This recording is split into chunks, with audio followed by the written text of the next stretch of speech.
This is number 4 from the AP problems. It is 1 mole of a gas, and then they show this is 0.25, 0.50.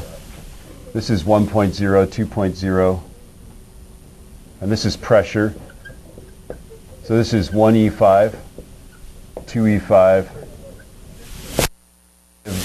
E minus 3. So these are liters, right? So this is 0.50, E minus 3 cubic meters, right?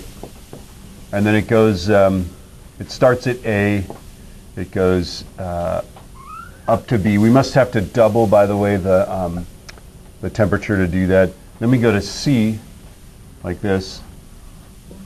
So this is B, and then over here, as you can see, I'm just going to let that one be. Okay. There we go, right? And then, I don't even know, is that even on the, that'd be a fail if it's like not on there. It's kind of fun. It is 1 mole, so we need to know that it's 1 mole. And they put an E on their mole, so I love this. 1 mole. Does it have an E or not? No. Okay. I like the E, because that's like, I read a lot of Redwall, right? Books, and so the moles were always hardy souls, right? If they were in Harry Potter, they would be Hufflepuff, wouldn't they? No. The Hufflepuff is not an insult. It just means you're loyal and you know, kind of is, yeah. Okay. Might not be the sharpest knife in the drawer, but you're loyal and faithful. And I'm just kidding. I'm kidding. We need Hufflepuffs. Where are we? Okay. Determine the following: the temperature of the gas at each of the vertices, right? And this is what you're going to do in your this is what you're going to do on your little skill set. So this is a good one to go over. So the temperature at A, I'm just going to use PV is nRT, right? And so T is going to be PV over nR, right? And so that is 1E5 for A. I'm looking at A here. 1 times 10 to the 5th. The volume is 0.25, E minus 3, right? N is 1, R is 8.31, right? Does that end up equaling about 300? That's what it's supposed to be, but let's exit from that, right? Okay, so 1E5 times 0.25 E minus 3 divided by 1. I'm just going to divide by 8.3. I'm getting kind of sassy here. Okay, that's 300.8 or something like that, kelvins, right? Remember, what you get from here, what you're going to get is kelvins, right? So if this is 300 kelvins, then this guy must be, I mean, we could do the whole thing over again, couldn't we? We could plug it in there and put 2E5 there and everything else is the same, but that's going to be 601.6, right? Or something like that, right? Okay, or 600 kelvins. And then if we just simply from there double the, oh, that's interesting. Let's go from here to here. Right, if we go from here to here and we have twice the volume, what's it going to be as well? 600 as well, right? Okay. It's harder to go from here to here, right? It's like, okay, you cut the pressure in half, but you double the volume, and the net effect is 0, correct? Yeah. Right, you're still going to be 600 kelvins. Okay, so we found that.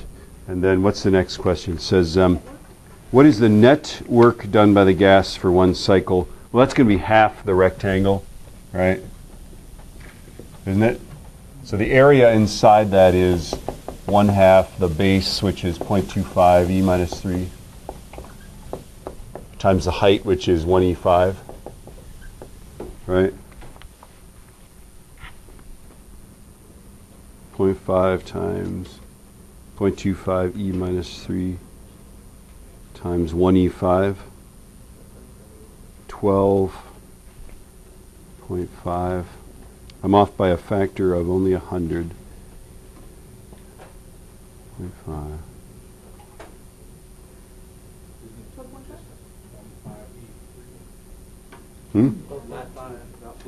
Oh, it's 25, okay.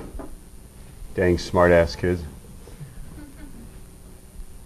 So how did I get The other answer, the other answer I got was actually 3 kelvins. But I multiplied by 100. You could just multiply by 100 when you need to, right? And what you say is you just say, multiplying by 100 gives 300.8, right? Just say that, right? And then dividing by 2 gives, there's the answer, right? And say it with such confidence that the person feels kind of stupid asking you, why? Why'd you divide by 2? You just say, well, you divide by 2 because otherwise you'd get, 24. Right? Avoid really giving any meat to the answer. Right. Okay. So this is 1250 without the 0.25, right?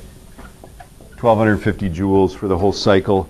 And then it says, what is the net heat absorbed for the gas for the full cycle?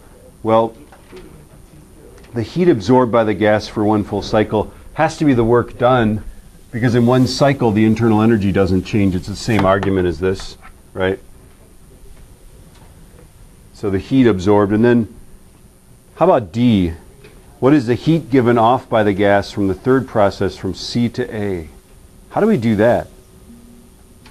I think we need to, this is beyond the scope of our class, right?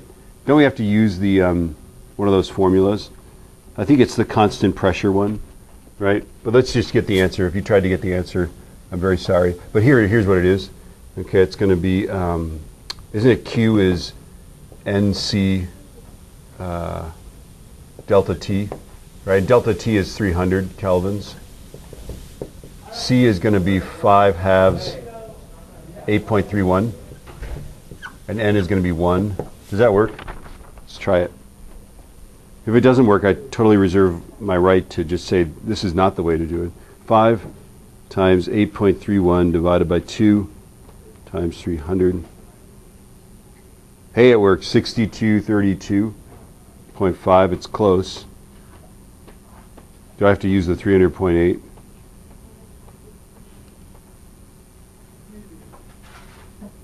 Yeah. If I use 300.8, then I get 6249.12.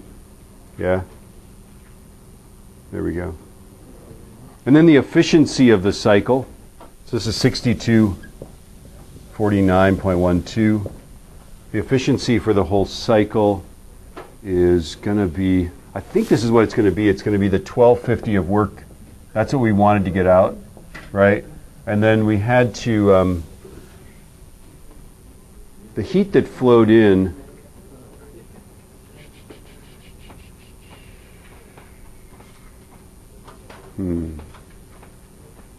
it's been a long time since I think it's 6250 plus 1250. Right? In other words, we wasted this much heat, and then this much heat had to flow in more, right? Divided by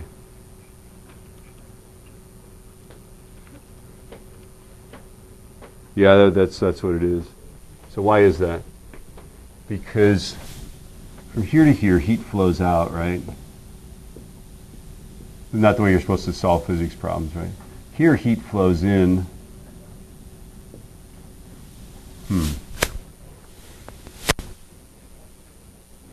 It's all too complex. Anyway, D and E. I'm just gonna hit stop here.